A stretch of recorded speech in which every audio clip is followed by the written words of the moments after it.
British গোয়েন্দারা বলতো ফুলু নাকি বিজ্ঞানীর ছদ্মবেশে বিপ্লবী। বিদেশ থেকে হেমচন্দ্র কানুনগো শিখে এলেন বোমা তৈরির কলাকৌশল। এবার বোমা বানাবেন উল্লাসকর দত্ত। কিন্তু বোমা বানানোর জন্য তো চাই রসায়নাগার। কোথায় মিলবে? এগিয়ে এলেন ভগিনী নিবেদিতা। প্রেসিডেন্সি কলেজের রসায়নাগার ব্যবহার করবার একটা ব্যবস্থা করলেন, আর পেছন থেকে সাহায্য করলেন প্রফুল্লচন্দ্র রায়। তৎকালীন পূর্ববঙ্গের রারুলির ফুলুর নাম গোটা পৃথিবী জানে। সাইমন কমিশনের সদস্যরা ইংল্যান্ডে থাকতেই ফুলুর কথা ও বিজ্ঞান কলেজের কথা অনেক শুনেছিলেন। তাই সেবার যখন তারা কলকাতায় এলেন বিজ্ঞান কলেজ পরিদর্শনে, তখন আসল উদ্দেশ্যটা ছিল ফুলুর সঙ্গে দেখা করা। তো সেদিন দুপুরবেলায় তারা বিজ্ঞান কলেজে ফুলুর ঘরে গিয়ে বিস্ময়ে হতবাক।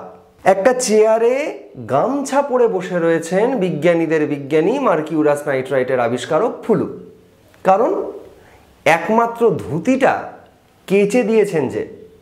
ঘরের এক কোণে একটা স্টোভ জ্বলছে, নিজের রান্না নিজেই করছেন তিনি।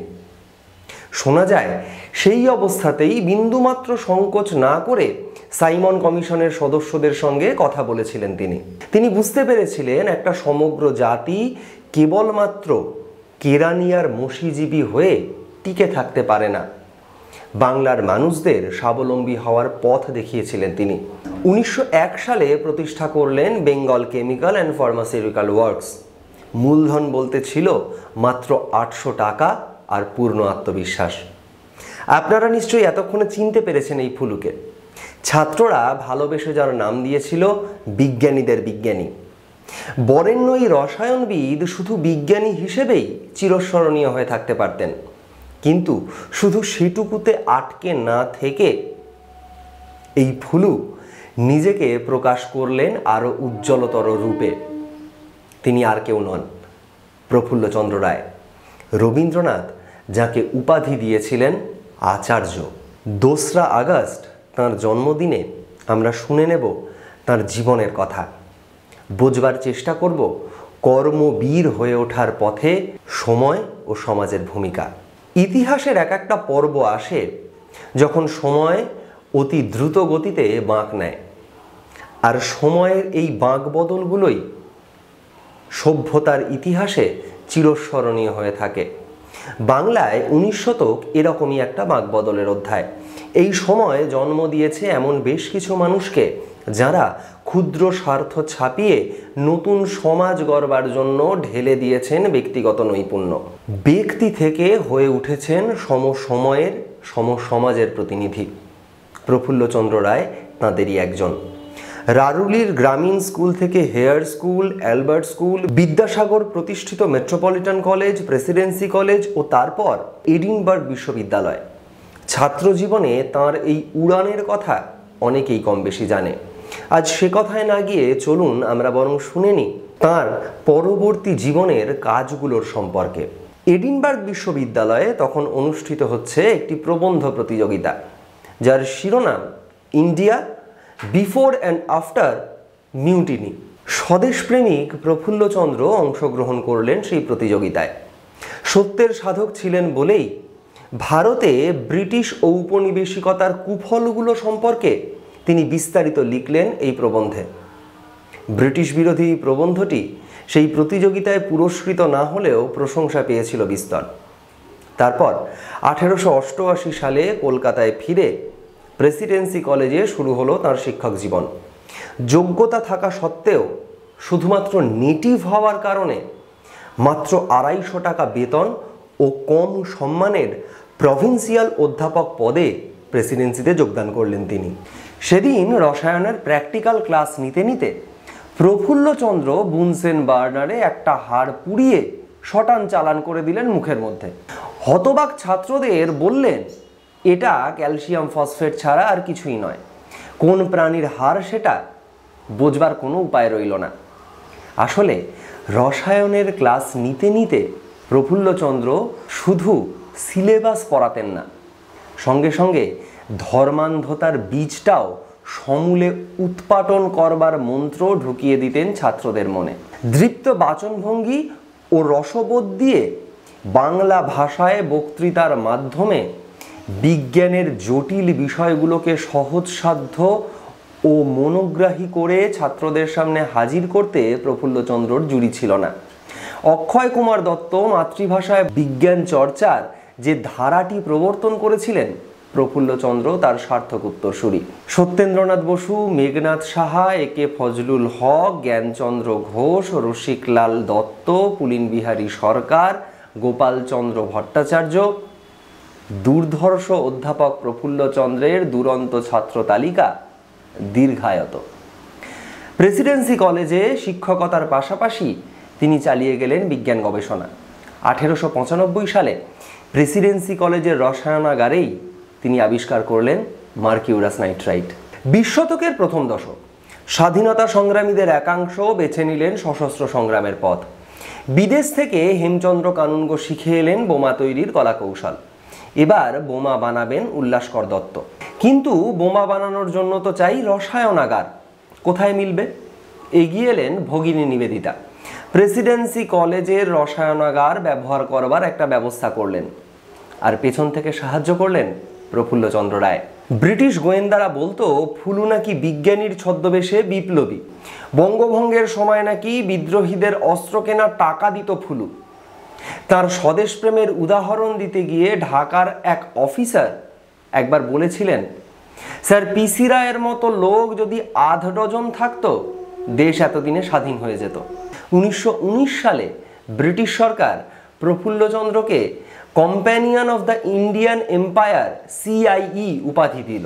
পরের বছর রাওলাট আইনের বিরোধিতায় কলকাতার টাউন হলে গর্জে উঠলেন ফুলু। বললেন, দেশের জন্য প্রয়োজন হলে বিজ্ঞানীকে টেস্ট টিউব ছেড়ে গবেষণাগারের বাইরে আসতে হবে। বিজ্ঞানের গবেষণা অপেক্ষা করতে পারে, কিন্তু স্বরাজের জন্য সংগ্রাম অপেক্ষা করবে না। রসায়নের ইতিহাস নিয়ে চর্চা করতে করতে প্রফুল্লচন্দ্রের হাতে একবার এলো ফরাসি রসায়নবিদ মার্সেলিন বেরতেলোর একটি বই। শুরু হলো তার সঙ্গে পত্রালাপ। সেই সূত্রেই বেরতেলো একদিন প্রফুল্লচন্দ্রকে পাঠালেন প্রাচীন আরব ও মিশরের রসায়ন চর্চা নিয়ে লেখা তাঁর 3 খণ্ডের বইটি। এই বইয়ের সূত্রেই শুরু হলো হিন্দু রসায়নের ইতিহাস লেখবার পরিকল্পনা।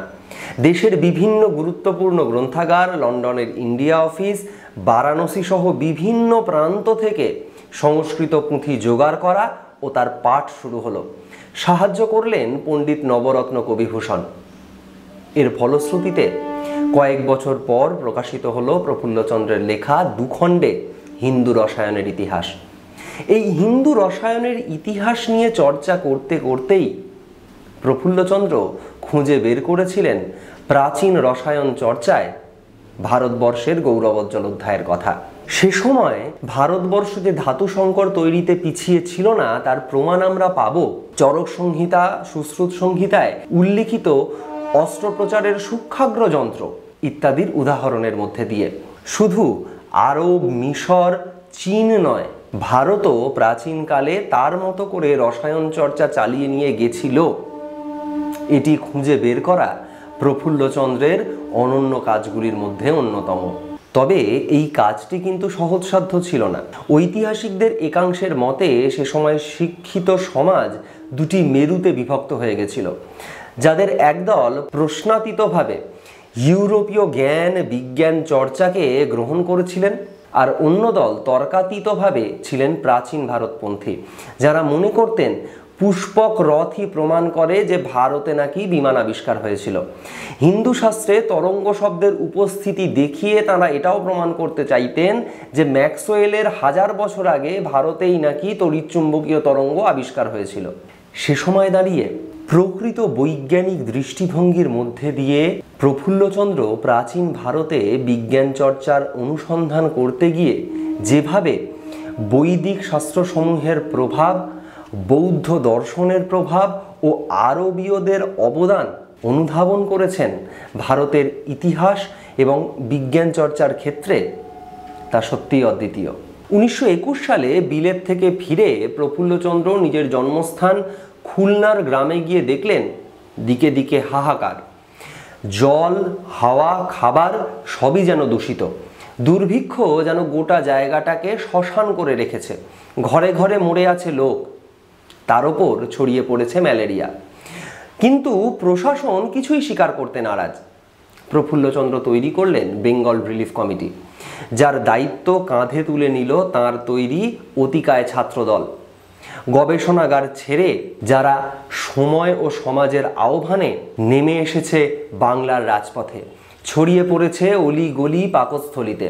ম্যালেরিয়ার মহামারী ঠেকাতে, প্রাকৃতিক বিপর্যয় রোধে, অনাহার, অশিক্ষা, অস্বাস্থ্য পীড়িত দেশের মানুষের মুক্তি সংগ্রামের পাশে দাঁড়াতে জোর কদমে চলতে লাগলো কাজ। আগে মানুষ, তার জীবন, তারপরে বাকি সব কিছু। প্রফুল্লচন্দ্রের আসল মন্ত্র ছিল এটাই। শুধু খুলনার দুর্ভিক্ষ নয়, পরের বছর 1922 সালে সেপ্টেম্বর মাসে প্রবল বৃষ্টিতে ব্রহ্মপুত্রের জল আত্রাই নদী ভাসিয়ে দিল। সেই সঙ্গে প্লাবিত হলো বাংলার বিস্তীর্ণ অঞ্চল। সে খবর যোগাযোগের অভাবে কলকাতায় পৌঁছতে খানিকটা দেরি হলো। ভারত সভা হলে অনুষ্ঠিত হলো জনসভা, তৈরি হলো বন্যা রিলিফ কমিটি, কাজে নামলো বেঙ্গল রিলিফ কমিটিও। প্রফুল্লচন্দ্র এবারে আর সামনে থেকে কাজ করতে চাইছিলেন না, পেছন থেকে গোটা কাজটার তদারকি করবেন, এই ছিল তার বাসনা। কিন্তু সময় তো তাকে ছাড়লো না, টেনে নিয়ে বসালো সভাপতির আসনে। অবশ্য প্রফুল্লচন্দ্রের পাশে দাঁড়ালেন আরও একজন তেজিয়ান যুবক, সুভাষচন্দ্র বোস। শুরু হলো কাজ। সাহায্যের জন্য আবেদন ছড়িয়ে পড়ল শুধু বাংলা নয়, শুধু ভারত নয়, বিদেশেও। সাহায্য আসতে লাগলো, আর সেই সাহায্য বন্যা পীড়িত মানুষগুলোর কাছে পৌঁছে দেওয়ার কাজ ঘাড়ে তুলে নিলেন সুভাষচন্দ্র বোস। কলকাতায় থেকে পুরোটা তদারক করলেন প্রফুল্লচন্দ্র। বিজ্ঞান কলেজ সে সময় এই সাহায্যকারী দলের অন্যতম প্রধান কর্মক্ষেত্র হয়ে উঠেছিল। সেখানে প্রতিদিন প্রফুল্লচন্দ্রের নেতৃত্বে জড়ো হতেন বহু শিক্ষক, ছাত্র, সাধারণ মানুষ। অধ্যাত্মকেন্দ্রিক ও ভাবসর্বস্ব দর্শনের ধারাবাহিক প্রভাবে ভারতবাসী ভুলতে বসেছিল এই ভারতবর্ষেরই তুলনামূলকভাবে কম চর্চিত, অবহেলিত জীবনমুখী জ্ঞানধারার দীর্ঘ পরম্পরা ও ঐতিহ্যকে।